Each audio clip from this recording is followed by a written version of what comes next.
Bonjour à tous, je suis Clara, consultante CRM chez Make the Grade. Aujourd'hui, je fais cette vidéo pour vous présenter un aperçu des nouveautés sur HubSpot qui sont sorties au mois de mars.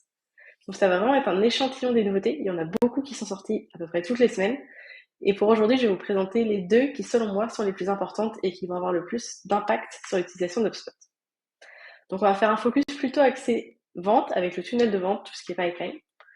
Et donc pour la première nouveauté, ça va être la possibilité de masquer, de réduire certaines colonnes de votre tunnel de vente. Là, par exemple, sur cette page, vous avez votre tunnel de vente classique avec les différentes étapes qui sont affichées sous format colonne. Et donc, on va pouvoir désormais venir réduire, en cliquant sur cette flèche, certaines colonnes. Celles qu'on n'a pas envie de voir pour le moment, celles qui nous intéressent moins. Enfin, on peut en réduire plusieurs. Là, par exemple, les trois là. Ça nous permet de ne pas voir ce qui ne nous intéresse pas et également d'afficher ce qui normalement s'afficherait en scrollant vers la droite. Et bien sûr, même si elles sont réduites, on voit quand même à chaque fois le nom de l'étape et le nombre de transactions qui y sont présentes. Ça, on a quand même un aperçu de ce qu'il y a dans ce qu'on a masqué. Donc ça, c'est pour la première nouveauté. Et la deuxième, qui selon moi est la plus importante, c'est désormais la possibilité d'ajouter des tags directement sur les cartes de transaction. Donc comme vous pouvez le voir juste ici, on a des tags HubSpot qui sont ajoutés sur ces transactions. Donc en fait, on va pouvoir venir créer plusieurs tags sur tous les tunnels de vente ou sur un spécifique qui vont s'afficher avec des codes couleurs et des noms.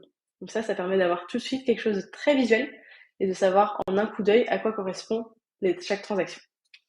Donc pour ce faire, c'est dans les réglages juste ici. Donc à ce jour, c'est une bêta publique, donc vous pouvez l'activer directement sur votre portail.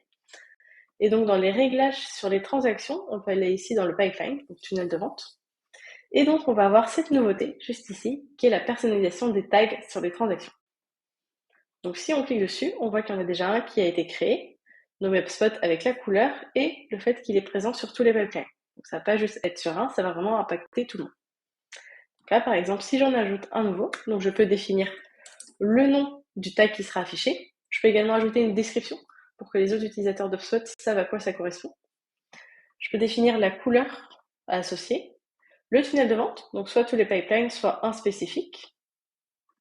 Et ensuite, on va ajouter des filtres. Et ces filtres, en fait, vont nous permettre de taguer automatiquement les transactions.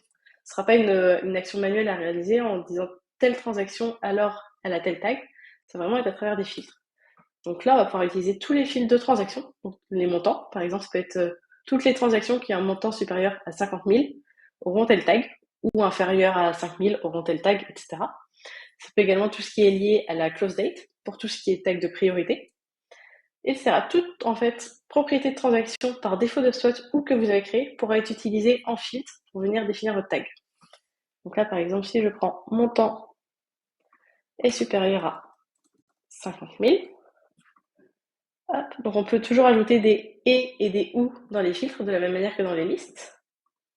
Et là, ça nous redonne un aperçu de à quoi correspondrait une carte qui matcherait avec les filtres qu'on a ajoutés. Donc on aurait toujours les informations qu'on a déjà. Et ici, le petit tag avec test, car c'est son nom, et la couleur bleue. Et donc uniquement disponible, et ça se mettra juste sur les transactions qui sont présentes dans le pipeline Spain. Comme ça, s'il y a d'autres transactions qui ont un montant supérieur à 50 000, mais dans un autre pipeline, ça n'aura pas d'impact. Et ensuite, je peux le sauvegarder, et en réactualisant, ça mettra à jour toutes mes transactions qui sont existantes et qui correspondent déjà à ce critère. Donc voilà pour les nouveautés du mois de mars. Merci et bonne journée.